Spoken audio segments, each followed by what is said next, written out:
The Milwaukee Bucks defended James Harden in a very interesting way on Wednesday night. As most teams are trying to find a strategy to slow down the reigning MVP, the Bucks took it to a whole new level by completely forcing Harden to go right and oftentimes giving him the whole lane to work with.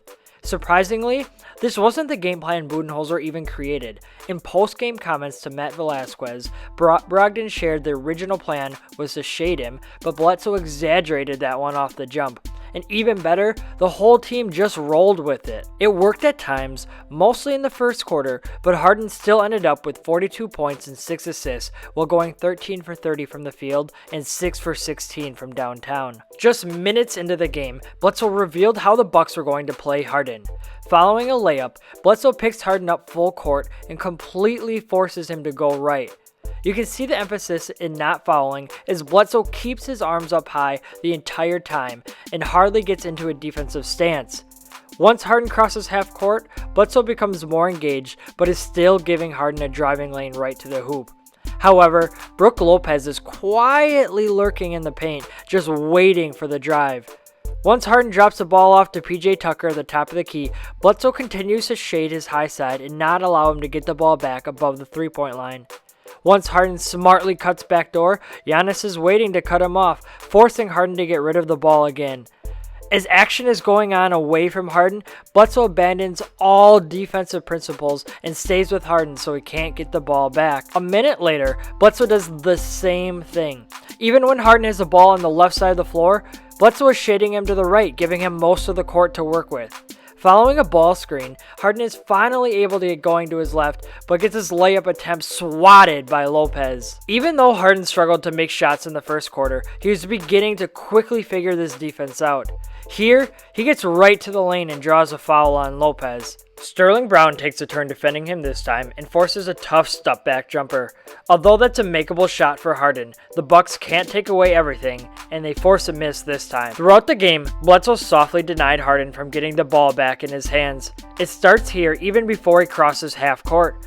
When he does get the ball here, it's off a double ball screen and Lopez drops like the coverage demands. When that happens, Harden is able to get off a clean floater for 2 points. The Bucks were so focused on stopping Harden that 3 players pick him up here. When things settle down, George Hill is the one guarding him. Hill forces him into the lane where Ersan Ilyasova, the master charge drawer, draws another masterful charge. The Bucks did mix up their coverages depending on their personnel. Here, Thon Maker picks him up high on the ball screen in order to prevent Harden from hitting a screen. It doesn't work though, as Harden blows right past him, but fortunately he misses an easy bunny. One of the struggles of playing this way was Harden's free run at the rim. Here he has a clear backdoor and eventually hits it and receives a pass. Again, Milwaukee gets lucky as Harden drops it off to Capella, who just misses the hammer. All night long, the Bucks did a great job of playing team defense. They routinely collapsed on Harden and made him use his teammates.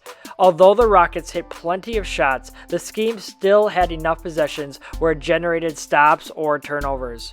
Inevitably, Harden found his groove, especially in the second half.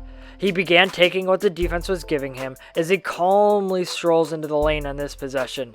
When Lopez steps up to stop the drive, Capella, who is in the dunker spot, receives a pass and gets fouled on his dunk attempt. Here, Harden uses a gorgeous hesitation dribble to get past Bledsoe and float the ball in the hoop before Lopez could affect the shot. Brogdon had his turn in the fourth quarter and had perhaps the most success on Harden. According to Synergy, Harden was only 1 for 7 with 2 points when Brogdon was the primary defender. Ersan does a nice job here of stepping up and staying completely vertical to avoid the foul call. Even when Harden connected on his shots against Brogdon, it wasn't an easy one, and Brogdon made the reigning MVP work for it. Sometimes, that's all you can do as a defender. As the Bucks built a double-digit lead in the fourth quarter, Harden led the Rockets in a roaring comeback.